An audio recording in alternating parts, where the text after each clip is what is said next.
Akka moltan daawwattoota keenya oduu sa'aatii kana isinitti himna. Amma oduu ijoo dursaan.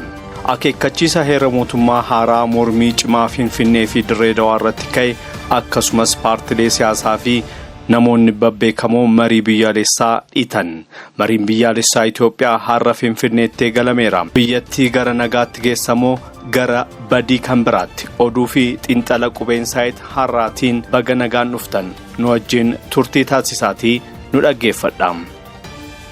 Sirna baniinsaa Koomishinii Marii Biyyaalessaa wiirtuu walga'ii idil addunyaa Finfinnee New Addis Convention Center keessatti gaggeeffame irratti muummichi ministeeraa Abiy Ahmed haasaa falmisiisaa fi xiyyeeffannoo barbaadu taasisaniiru. Gama biraatiin ajandaa guddicha walga'ii kanaa kan ta'e dhimma heera mootummaa yeroo kaasan Itoophiyaan gara fuulduraatti heera mootummaa haaraa qabaachuu dandeessi jechuun ifatti dubbataniiru. Bakka bu'oota kutaalee hawaasaa 4,000 ol ta'an warra heera Ameerikaa wixineessan namoota 55 waliin wal bira qabuun heera jijjiiruuf taayitaan akka jirus dubbataniiru. Haasawaa fi mariin kun gama hoggantootaa fi hayyoota Oromootiin mormii guddaa uumeera. Mariin kun iccitii paartiin badhaadhinaa dhiheenya kana magaalaa Adaamaatti godherraa kan maddee fi xiyyeeffannoon isaa ijoon sirna federaalizimii diiguu fi magaalota akka Finfinnee fi Dirree Dawaa Oromiyaarraa kutuudha jedhameera.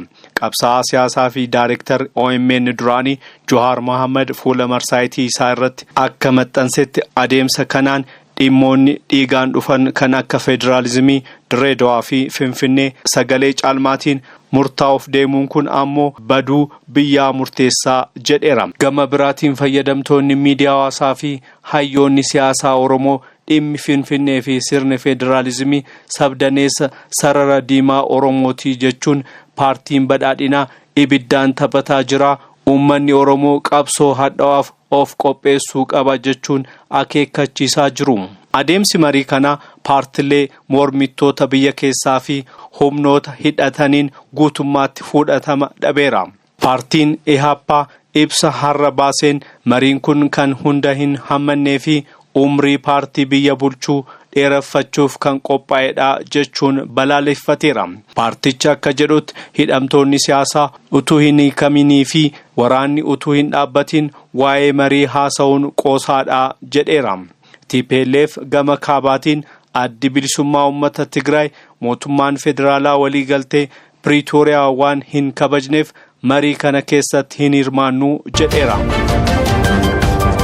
Oduu dippiloomaasiitiin ambaasaaddarri Ameerikaa Itoophiyaa jiran Ervin Masingaa guyyaa har'aa naannoo Tigraay magaalaa Maqalee fi iddoo qubannaa buqattoota lixa Tigraay Maayiwaayinii daawwataniiru. Ambaasaadarichi itti aanaa pireezidaantii naannichaa Amaanu'eel Asaffaa fi hooggantoota biroo waliin dhimma raawwii waliigaltee Pretoria fi gargaarsa namoomaa dabalatee rakkoo ongee naannichaa mudate irratti mari'ataniiru. Amaanu'eel Asaffaas Tigraay rakkoolee karaa nagaa dhufuuf qophii ta'uu ibsaniiru. Itoophiyaan gara heera mootummaa haaraa fi sirna federaalizimii diiguutti deemaa jirti moo mariin kun furmaata dhugaa fida? Yaada keessan nuuf qooda. Oduu fi xiinxala gadi fageenya qabu argachuuf chaanaalii qubeensaayit sabskiraayib gochuu hin dagatina.